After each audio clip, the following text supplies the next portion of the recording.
From advertising to software as a service to data.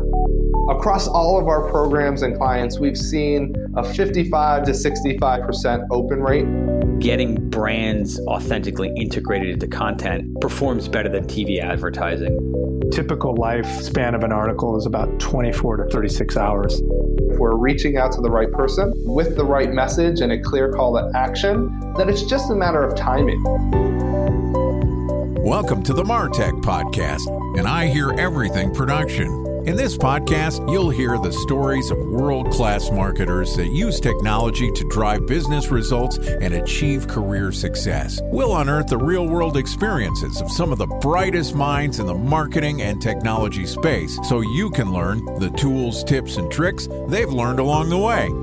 Now here's the host of the MarTech Podcast, Benjamin Shapiro.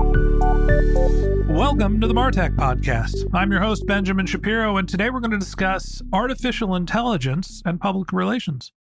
Joining us is Shama Hyder, who is the founder and CEO of Zen Media, which is an award-winning B2B PR and marketing agency that serves technology-driven B2B brands seeking to maximize their key moments and drive demand. Yesterday, Shama and I talked about snooze or news, artificial intelligence for PR, and today we're going to continue the conversation talking about how to determine newsworthiness. All right, here's the second part of my conversation with Shama Hyder, the founder and CEO of Zen Media. Shama, welcome back to the MarTech Podcast. Thank you, Ben. It feels like it's been a while. Don't tell anybody, but we actually recorded this episode 5 minutes after we recorded the last one, but it was published yesterday, so we're just going to play along here and pretend like it's a brand new day. Good morning or good afternoon in your case. And yesterday we talked about your new artificial intelligence-led tool that helps people understand if they should snooze or news their press release. Is it actually interesting? And how to write a better press release to make sure you're going to catch some attention. And one of the things I want to double click into is this notion of newsworthiness. You can always think of PR as a marketing channel. Your press releases can help you drive SEO traffic, get people talking about you, if you can figure out if what you're saying actually is of interest. So when you were putting together the snooze or news tool, how did you think about gauging what is actually newsworthy, knowing that what's newsworthy today might not be newsworthy tomorrow?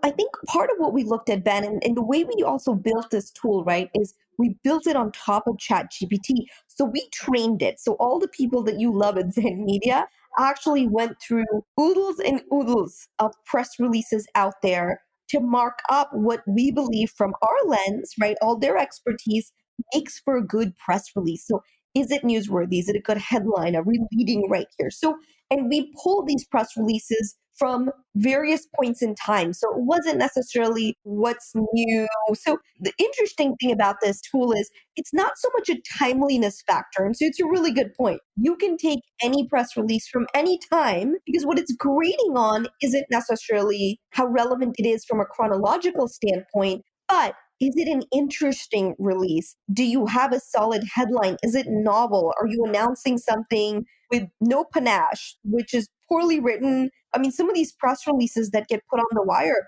are painful, Ben. I mean, you've seen them. I've seen them. I've written them. I've written some terrible press releases. Let's not kid ourselves. The funny thing is, the people actually writing these press releases are very smart, capable people who've been asked to essentially say, no, we want this. This is what we need to put on the wire. So part of me kind of felt like when we made this tool that they would now be able to put something in front of their boss and say, listen, forget my opinion, but objectively, here's what the tool says about this release. And so that's kind of what I had in mind, was thinking maybe it would help to have some objective, because boy, golly, do we love our data, right? Backup to say, well, I know that we disagreed on what we thought was a good release, but here's a fun little tiebreaker tool. I'm going to pick your brain here, and apologies in advance for asking you for free consulting on the podcast. But this is a legacy project I worked on. My first startup was a brand called strumschool.com. And this was in like 2005. So kind of before Google Hangouts and Zoom were popularized. And what we were doing was connecting guitar teachers who were on call and potential guitar students for on-demand lessons. So somebody's sitting around playing guitar and they can't figure out how to play this one riff. They can press a button and a teacher is there to walk them through it. Great idea. Never worked. But one of the things that we wanted to do was focus on building some PR to get some SEO traffic, build some credibility, and just start to get some awareness. So I did a press release announcing the launch of strumschool.com, and it was picked up by all sorts of local papers, the Houston Times, the San Francisco Chronicle. But the press release wasn't really that novel. Hey, there's another tech startup that's coming to try to solve a problem that may or may not exist. What did I do wrong? How could I have written a press release that actually garnered some attention? Or I guess maybe what I should ask is, what would Snoozer News say when I put my press release into its tool? So many factors. So here's the funny thing. We also looked at novelty. It's funny because it's like, how unique is that? So that's the first part. It'd be like, so this is one of those things where it'd be like, Ben, love you, it's a snooze. Oh. And what do we come up with that would be more interesting, right? So maybe if it was something about Justin Bieber got his start learning how to play these very keys on the guitar, which tells you how much I know about music, the strings, whatever. There are strings, you are right. Right? And now you too can learn to, maybe you will be a great pop star one day. So I think that kind of novelty factor, it means something with a little bit more sizzle. So that's always the hard part. When you're doing something that feels like it is a press release for your company, we've hit a milestone, we received some award, we launched a new product or feature. Hey, I want to tell the world about it. And often that isn't actually what is newsworthy. So when you were building the Snoozer News product, and you started to think about how to break down and evaluate the scoring system, I was just put in the NFL had a press release. I put it into Snoozer News. Apparently, somebody forgot to include Michael Irvin as one of the hosts of a TV show, and they needed a press release apologizing for forgetting him. I know. Oh my gosh, Michael Irvin, poor guy. You're going to have to sit at home with your millions of dollars. And I put it in, and there's a grade, right? The clarity, novelty, spelling and grammar, AP style, and overall. The novelty portion is where this press release fell down, where it was a 60 out of 100. That means that you were able to evaluate novelty. What were the criteria that you used to build novelty in your scoring system for Snoozer News? So we had the team dive into lots of things, right? Lots of press releases to get a sense of novelty. And it's exactly that. It's kind of that feel of, would this be interesting to, so now you have to put sort of your journalist hat on, right, Ben? Would this be interesting? And I think that test is where human judgment comes in. And that's where we probably trained it more than just ChatGPT, and building that kind of novelty, meaning, and some of it is, if you have an interesting brand attached to it. So almost anything Apple does is exciting just by virtue of it's Apple, like whatever new product they've got coming out, whatnot. But for others, you have to be a little more creative about thinking about novelty. In an earlier episode, we talked about if you don't have that, you have to create that. For example, let's be very meta about this and say, we could have put out a press release about AI and how Zen Media works with companies that are doing AI and using generative AI and all these tech-driven B2B clients of ours. But there's no novelty there. There's nothing exciting there. There's like, all right, cool, right? Got it. It's informational at best, but it's not novel. Instead, if we create Snoozer News, an actual tool that takes what we're talking about and creates something fun and has utility for our audience, even if it's an industry tool, now all of a sudden we're cooking with a little gas. So I think that's kind of how we were looking at novelty from that lens. I just found my Strum School Launches on-demand guitar video lessons and put it into Snoozer News. And as luck would have it, my press release is better than the NFL's. It is equally well crafted in terms of how it was written, the clarity, the spelling and grammar, the AP style. Turns out it was just as novel as Michael Irvin not being remembered to be announced as a host. So, hey, at least strumschool.com is on par with the NFL. We've finally made it. And thank you for Snoozer News for pointing out what I've been saying all along. That's great. No, I'm so glad, Ben. And sometimes I think we are also our harshest critic. And sometimes you're just not going to have the novelty factor because for whatever reason that news needs to get out for your shareholders, or public companies have to do it all the time. Get it. But then there's all these other factors. That's why we have, is it clear? You can still not be novel and still be clear, right? You can still have clarity. You can have originality. You can have, did you just follow AP style? It's amazing how many of those releases don't just follow good comms principles. All right. So fixing AP style and grammar and clarity, those are things that are more writing exercises. But as we click back into novelty and use Trump School as an example, what do you do when your news story that you have to get out there because your boss is telling you or you really want people to know about isn't actually novel? I'm launching a Me Too product. How do you figure out how to turn something that is not newsworthy into a story? So the best case scenario is create something around it. And this is what's known in our world as a publicity stunt, Ben. It's when you create something that helps you announce that product a little bit better. I'll give you two examples, right? Of kind of a fun one and then even a boring/fun one.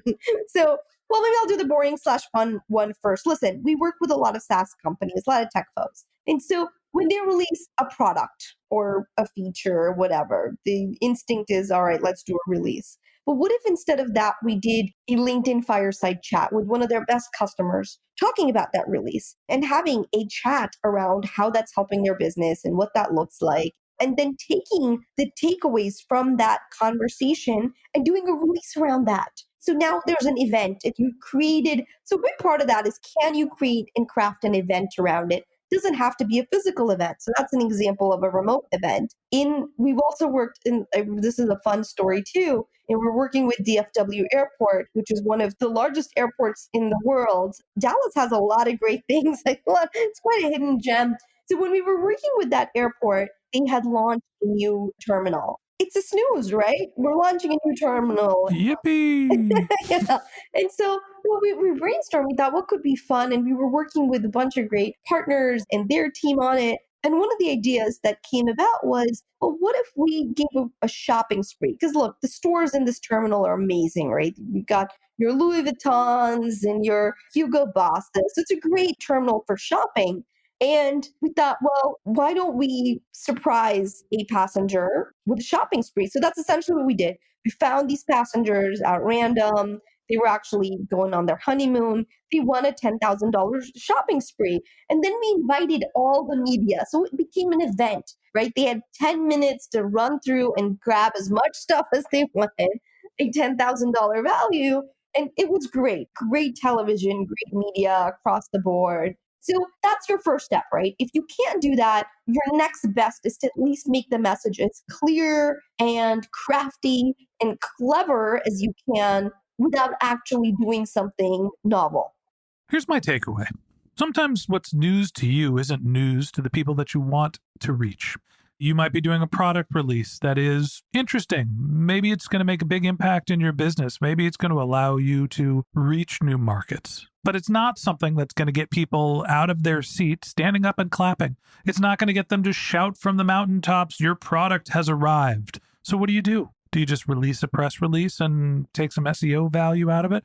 Or can you build another experience, another event, another publicity stunt that's going to get people's attention and let them know that what you're trying to announce is actually relevant to them? It's not just about what you're putting on the page. It's some of the things that you're doing as a brand to garner attention, to get eyeballs, to have people have the awareness that your brand exists and that your products or features are relevant to them.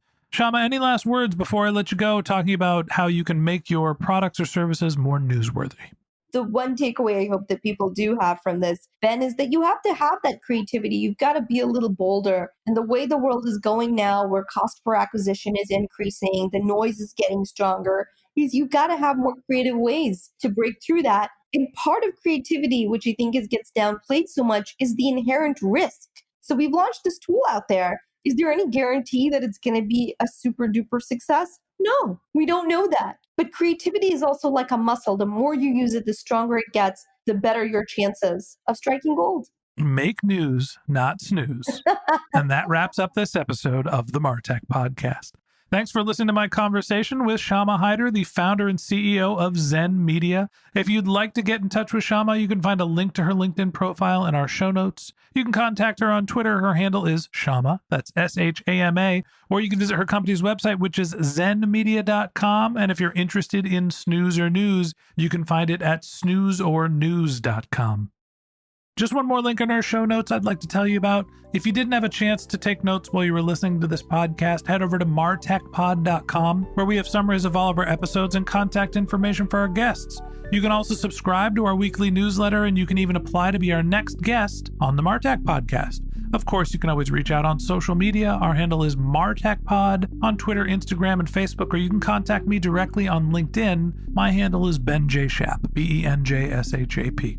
And if you haven't subscribed yet and you want a daily stream of marketing and technology knowledge in your podcast feed, we're going to publish an episode every day this year. So hit the subscribe button in your podcast app, and we'll be back in your feed tomorrow morning. All right, that's it for today. But until next time, my advice is to just focus on keeping your customers happy.